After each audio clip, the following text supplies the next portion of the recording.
Hi, this is Sir Ed Correll, and along with the ladies, Stephanie Neal, First Priestess of the Correllian Tradition. And I'm really fortunate to be here today. As you know, she has been working diligent over the last basically 2 decades with us, and going from being a witch school student to being the first priestess and co-head of the Correllian Tradition, which we're very fortunate of. We're very fortunate, and amongst the many, many things she's done, she's helped us develop our seminary, which is, includes witch school, and also that she was able to participate in events as small as just being very nice to people and helping everybody kind of learn in her local community, to world-ranging events, including the Parliament of World Religions, where she walked in the main procession on behalf of our tradition and all Wiccan traditions. And in 2019, part of the Global Wiccan Summit, where she was able to present, along with many other Wiccan leaders, the idea of Wicca being a global religion and acting as a unified force to bring a lot of good to our traditions and a lot of good understanding to a lot of people. As you know, we're working on Vision 2030, which is what are we going to do over the next decade. As you've heard, we're very good at long-term planning. You know me. This is all based on we overestimate what we can do in a year and underestimate what we can do in a decade. And in the first part of this, as you know, I'm going to go ahead and bring you a lot more content. We're going to go ahead and do this daily things to create a documentary about it, but there's more things than that. So as a head of the Correllian Tradition, one of the things that I think that's important, that I think people don't understand of you, is that you're a very good leader, a very good teacher. Thank you. And of course, she's modest. But one of the things I think that you've done is that you're willing to take on sometimes the bigger roles. And you've taken on ways of and sometimes at the last minute, like when we were at the Parliament, everybody wore their uniforms, yes. their ritual robes, and we were very much, we impressed them. We were not originally intended to walk the procession, and that was offered to it, and then everybody pointed at you as part of our tradition, and you got that opportunity, and you did it very well. Thank you. But I think more importantly, in 2018, you really spoke out a lot, and if you can see the video, we have the videos on Magic TV to this day. You really spoke out not only on behalf of the community, but I think ultimately you talked about the need for such as education and camaraderie and companionship. Can you talk a little bit about what you see is the role, I guess, the role of education? Why should why should education be so important in our tradition? Mm-hmm. As always, there's so many reasons, but essentially, I think the main reason is that it's not that I think that the teachings aren't out there, but maybe there just isn't a stronger focus relating to the individual truly understanding how powerful they are inside. There's plenty of teachings out there, and they're all wonderful and valid, and encourage you, especially witchschool.com and the Correllian Tradition, that to learn all you can there here, absolutely. But at the same token, we want to really start emphasizing, and to the world, to all the other traditions, if they choose to listen and like this idea, and that is to really focus in on the individual member, the general member. Yes, of course, still help the clergy members within each tradition, but yet it's about the member, so that the member can truly, actively know in their deepest of hearts that they, in fact, have everything that they need.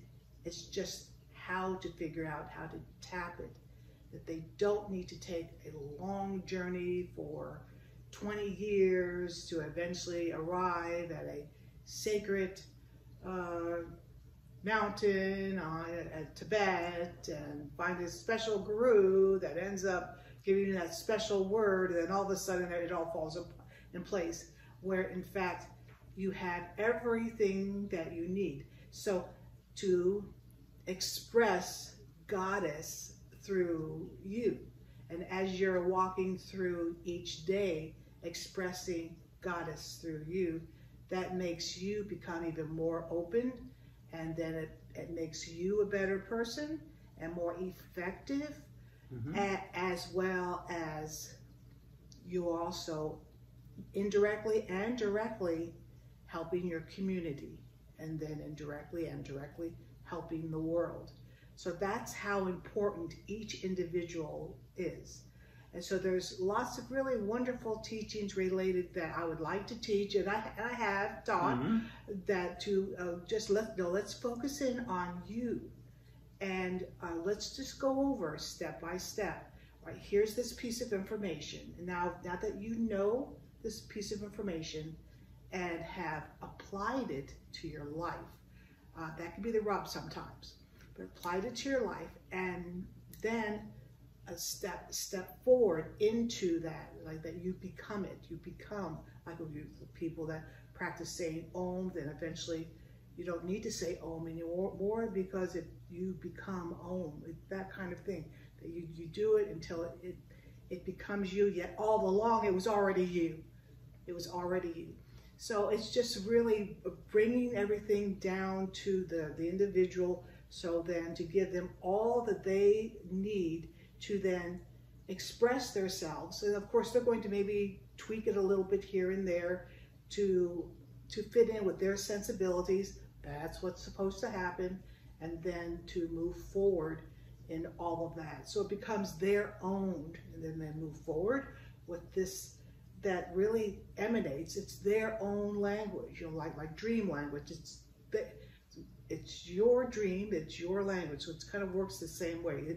This is my core missions, my core talents, and I'm going to claim them. I'm going to believe in myself, and that's a big deal. Like, what do you mean believe in myself? I'm supposed to be believing in the leadership. Well, that would be nice. I mean, but you don't have to. Right. I'm supposed to be believing in the higher power. Well, yes. You want to be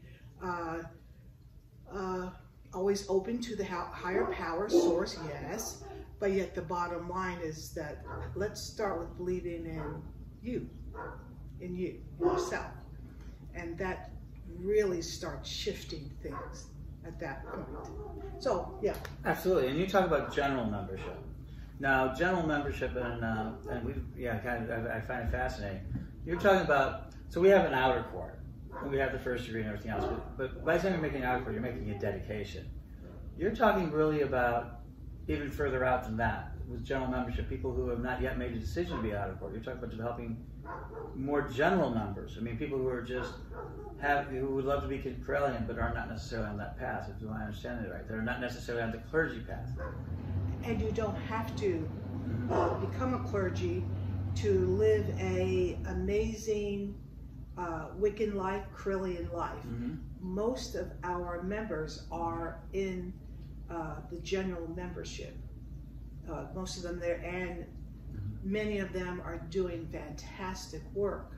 We may not hear about it, and that needs to be resolved too, that we get to hear about it. And some people don't want to share what they're doing, and that's cool too.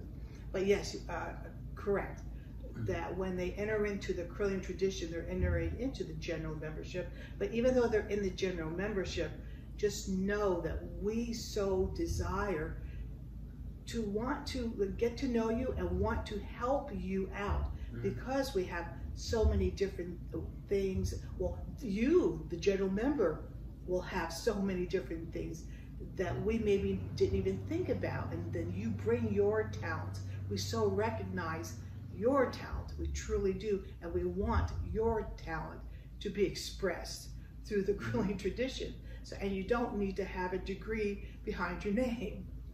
Absolutely. So that's an important part. And so so as we start to develop this decade, which is going to be the 2020s, it's going to be a lot of people have a lot of hopes. I've noticed that people have a lot of prayers for it, and the idea of some more of the permanence. You've got ideas that you want to develop across, reach these general members, as well as of course the clergy and things like that. We'll talk a little bit about that. Yes. But through, how do you want to reach these people? What is it that you think we need to do to reach these general membership? Though we have many platforms already, but we still need maybe hundreds and hundreds of more. Mm-hmm. It depends on each subject that needs to be out there, so that a person can tap into that subject. And so it's about setting up platforms. Now, platforms probably most likely will be on the net. Mm-hmm. There might be some that are physical. So a platform doesn't necessarily mean that it needs to be on the net. But let's say we break down a subject, maybe one platform can discuss, let's say, how to be a more effective teacher, or how to create a temple. Mm-hmm. Or that's that one prop that they come in and they see the information there. Then they come over to this platform that's a brother to this platform. And this platform, you then take what you've learned and put it in here, and then you add to the knowledge, so that we are sharing.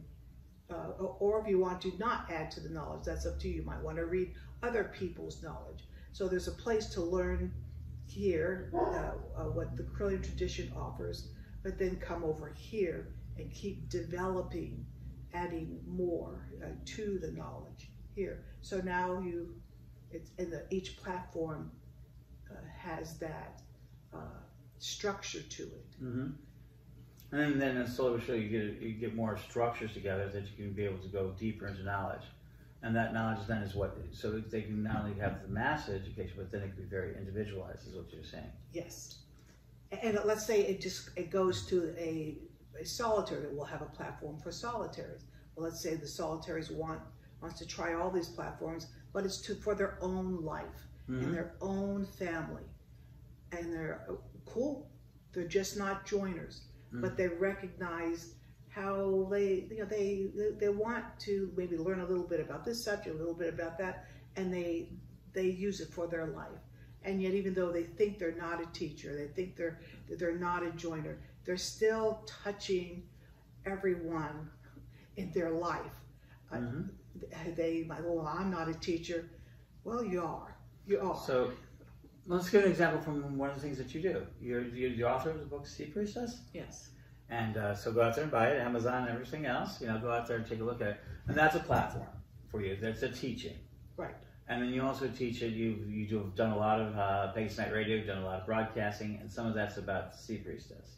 Right. And you have online course. We have a course with that. You can catch that with an online course to get further into it. Right.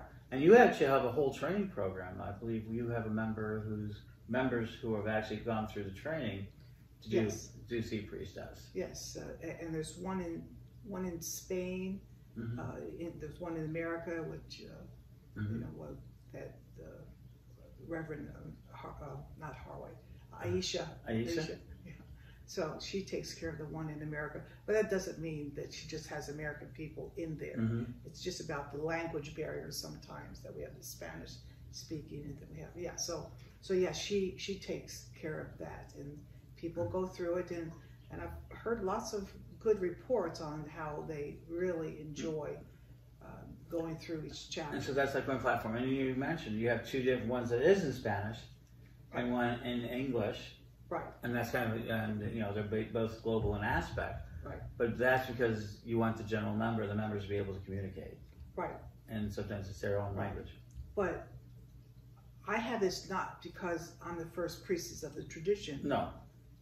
Anybody can set this up. Anybody can, let's say, they have a really great subject they want to teach. Well, let's get you set up. And you want to teach others. And we call it the door system. Right. Okay, so put your teachings in there, bring people in, teach them, and then encourage them and teach them how that they can do it too. And then it hopefully it moves on and grows as time goes by. But it's about not just, okay, this is one place. If you come here, you can only learn from me. No, it's about teaching you, not specifically you, but just like they gotta learn everything. But to teach it to you, and then you decide if you want to pass it on a platform. We'll help you get set up with a platform. And that's what the door system basically is. That so people in there. So already, so you're part of tradition, and so as our tradition goes out to the world, you have this sort of very general way of entering into it, which is witch school. You can learn, just take online courses you can take. Yes. And you can even become clergy and study through the clergy process. Absolutely. And then they can go ahead and not graduate so much as if they're not finding what they need in there, you're setting up these door systems. Right. And so they can move on to doors which handle, because I believe you have a couple of different ones. We talked about the First Priestess one. We also know that you have some that are on psychological help for clergies. Yes. And how to be a chaplain. How to be a chaplain. That's what I was thinking of. Right. And so that's something, a bit more that's, not necessarily, people see necessarily inherently as spiritual, but it is spiritual, but it's another set of skills. Or you don't have to be a clergy. Okay. You could be a general member to start your own door. All right. Let's say you are an avid, you collect herbs. You've studied herbs. You don't need a clergy degree behind your name to develop that and develop a platform and set it up where you're going to be teaching it and then eventually become a door. But we do want the people to be somewhat expertise in what they're teaching. Well, by the time you're a door, you absolutely need to be an expert. Every person that's in that, they have tons of experience and expertise, and you're correct.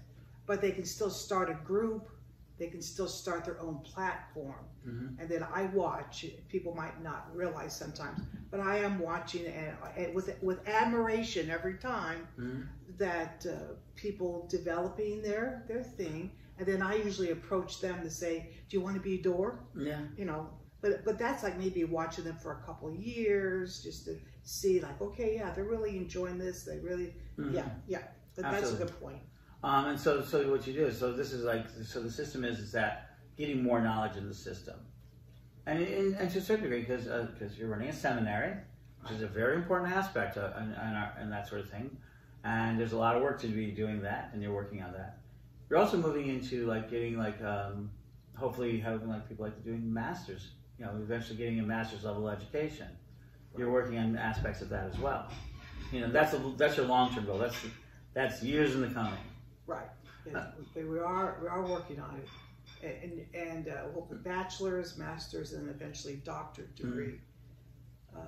But yet, I just wanted to let folks know that our seminary is in fact federally, we are officially federally approved by our country, USA. So it's not like, oh, well, we're a school and we showed up 2 weekends ago. No, we have decades of history, decades of many things that you were involved in setting up. Yeah, so really, and have had a lot of great people like yourself and a fantastic number of people. Right, but we went through the proper,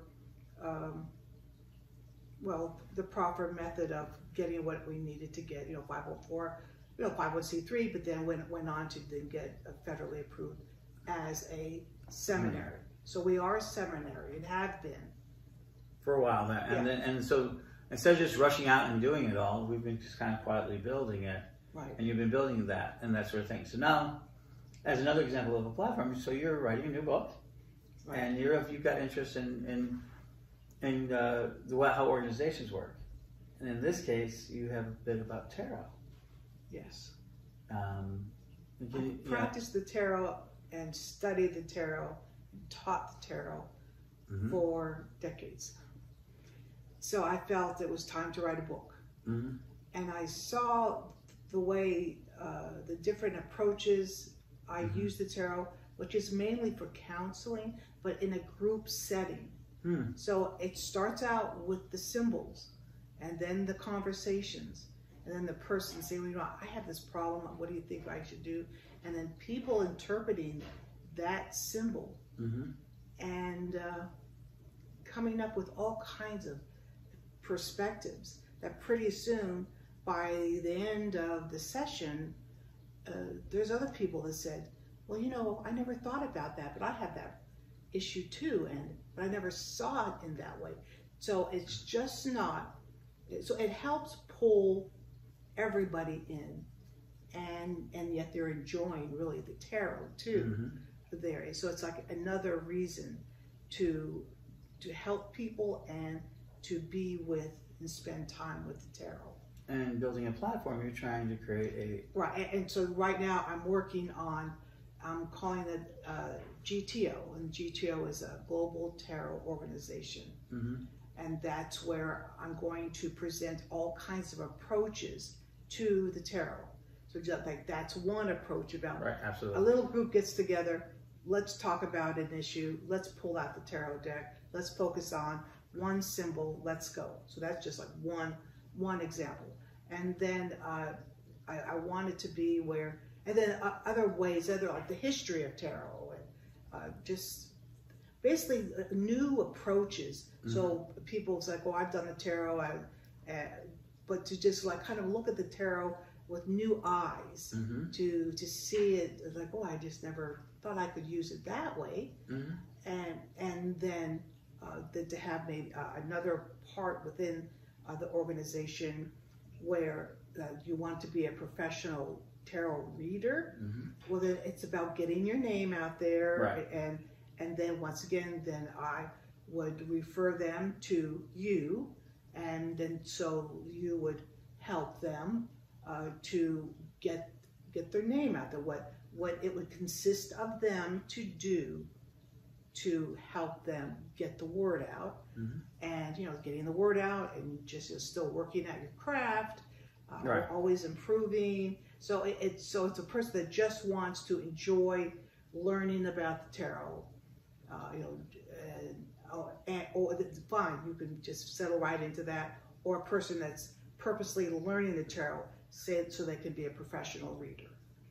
Gotcha. And so that's kind of then and that gets back to your sort of the idea of general membership. We know that this is going to take a while. This is not a today project as so much as a beginning now. Yes. But that's going to take a development over time. Yes. And so you've really got the really long sight about what you want to do and how this works. And you're hoping that you're guiding more than just your tradition. You're hoping you're guiding the community to develop these ideas. Yes. So things like it's taken a couple of years, but I have a working relationship with U.S. Games now that I have the right to use all the Weight Rider deck symbols, and that's a biggie. I working on that, the first book about tarot, and then also currently I'm designing a tarot deck, which I quickly showed you the other day. Absolutely, that's beautiful. And there's people around you that are developing decks as well. A lot of your members, so that you've been this inspiration. You see, they're coming out to develop some of their own ideas. Yes. And we'll be interviewing them throughout the year. So this year, come back, and we'll be back here. So one last thing I want to talk about is that one of the things that I think you've I've seen that you stepped on or touched on is the idea of solitaires in the practices, and that you feel that one of the things we need to do a better job is dealing with solitaires. Can you speak to that a little bit? The idea that we have so many community members, we use the computers, we use these platforms and things to reach them, and I think a lot of traditional leaders tend to ignore solitaires, not feeling like you're not part of our group and things like that. But you feel like that solitaires are very, very important to the community and that they should be honored and respected as well. And that's what you talk about general membership.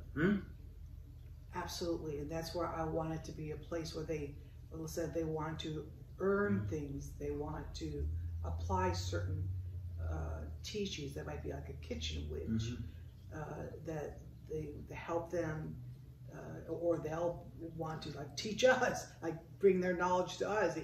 Either way, but to have it where that they don't feel threatened, and many of them that they can't reveal their identity because they have a job that might be not willing to accept this kind of belief system. They have to work so that they can live, basically. So that right there is a really good reason why some solitaires need to stay solitaires, just for that reason, to protect their identity. So they have to be a little bit cloistered And so to respect that decision, and they're allowed to make their own decision because it's their own life. Mm-hmm. And there's others that are just not joiners. All right, so you have to respect that instead of trying to like, come on in. You're going to really have more fun with all of us. Well, I mean, we just have so much fun here. Get over here. No, if they're not a joiner, they're not a joiner. So can you just please respect what they are and then work with them where they are? And okay, so now once we're respecting them for where they are, now, okay, so how do you, where do you want to be? This is what we offer. Choose all these things you want to offer and what do you want to do with them. So to allow them to have plenty to select so that they could feel comfortable working on that. And then I've had people throughout the years that have focused in on one thing and say, all right, I really want to focus in on trees and this is what I'm doing. And I'm going out and rescuing trees and I'm bringing them in and asking people, you know, would you like to have that? Or you know, rescuing dogs or taking care of you know, like anything that's interests them. And then I just hopefully help them, like, well, have you thought about this? And have you thought about that? And just gently spur them on. And, you know, now I've always said, just go to witch school too. There's lots of really good things there. And so I'll try to gently suggest, like, well, I would say, well, why don't you write about trees? I think everyone would love that. Well, I'm just not sure yet. Well, okay, all right, not everyone wants to write a class, and that's fine. So trying to find their comfort level and staying at their comfort level. Well, there's other people like us. All right, I want the crowd. Let's have fun. All right, so what do you want to talk? We're both very social people. Right. We enjoy that. But yet, it's just about. But I like the word where you said honor them. Absolutely, I want them to honor them. I want to honor them for where they are. And yeah, absolutely. So that's a wonderful thing. So in closing, I think that what you're looking at, and then let's see, you know, folks and out there, is that you're out there helping the general membership, solitaires and joiners alike, and people who are with that, and getting you the best information, getting you the best experts to join, you know, the doors programs, and over the next decade or so, and also then develop into gaining through the seminary sort of the idea of the bachelor's, the master's, and the doctorate for those who want them. And this is really a long-term project. Right. Well, really, the door system is like the pre-college. Yeah. Or at the beginning, like almost that. I always call witch school the high school. You know, that well, you can get your third degree and everything else, and the fastest you can earn is like 4 or 5 years to earn a third degree. I mean, you have to be really dedicated, really focused. Right. And I think that's one thing that you don't necessarily believe that everybody has to take a long time to learn this. Or maybe they want to spend 4 or 5 years saving trees. Or 4 or 5 years saving trees.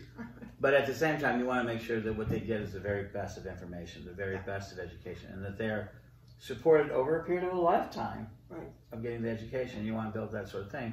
And the hope is that after all this is done, it doesn't just last a year or a decade, which is what we, you know, take a long time to build, but you want it to be able to last so it can last for a century, that people can actually look back at this and have a value to it, not just now, but their children and their grandchildren can continue to get value from it. The Spirit told me one time in meditation that I'll be involved along with a very large group, Correllian Tradition, all of us. It'll take our beginnings will be 12 generations. Wow, that's an interesting concept. Well, my first reaction was like, our beginnings will take 12 generations. But like, oh, but wait a minute. That means that's inferring that we continue. That's right. So that's interesting, because 12 generations, depending on how we're measuring that, that's 240 years. Yes.